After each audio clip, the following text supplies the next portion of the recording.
مفسرین کرام نے اور سیرت نگاروں نے ایک بحث چھیڑی ہے کہ اللہ تعالیٰ نے فتح مکہ پہ غلبہ میرے نبی کریم علیہ السلام کو عطا فرمایا۔ مفسرین کہتے ہیں کہ بتاؤ اگر غلبہ اہل مکہ کو ہوتا تو پھر وہ کیا کرتے؟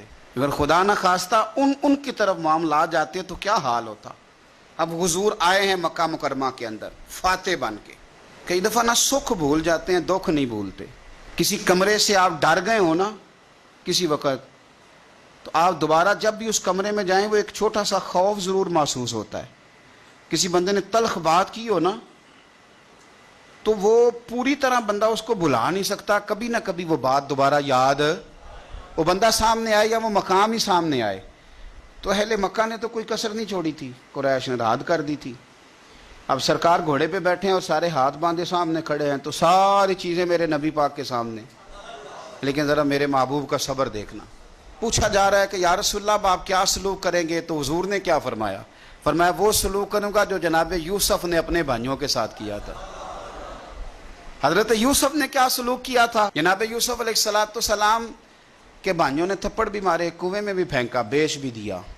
بڑا مشکل کام ہوتا ہے بک جانا۔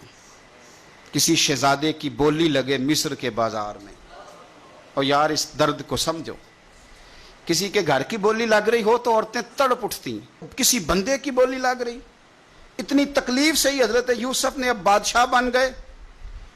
قحط پڑ گیا سارے علاقوں میں۔ حضرت یوسف اللہ کے نبی تھے، انہیں پہلے سے خبر تھی قحط پڑے گا، انہوں نے غلہ جمع کر لیا۔ اب چوکیاں بنا دی، باہر سے لوگ آئیں گے مصر میں غلہ خریدنے، تو آپ نے فرمایا جو جس علاقے سے بھی آئے اسے پوچھنا کہاں سے آیا ہے اور کیا لے کے آیا ہے، سونا لایا، چاندی لایا کہ کیش لایا، پوچھنا۔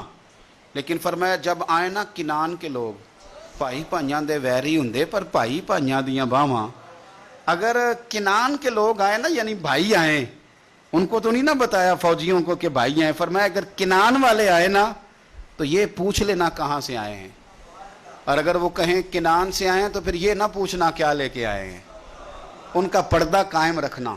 اور وہ آ گئے، ان سے پوچھا نہیں کسی نے۔ جب آ گئے تو حضرت یوسف نے بہانے سے بھائی بھی روک لیا، غلہ بھی زیادہ دیا، اور جو انہوں نے پیسے دیے تھے وہ بھی دوبارہ بوریوں میں ڈال دیے۔ پھر اپنے والد کو اور بھائیوں کو بلا بھی لیا، بات طے بھی ہو گئی۔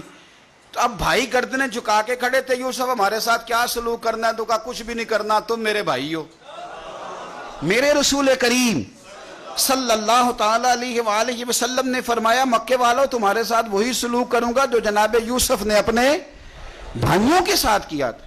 میرے بھائی تھوڑا صبر تو پیدا کرنا، حوصلہ پیدا کر۔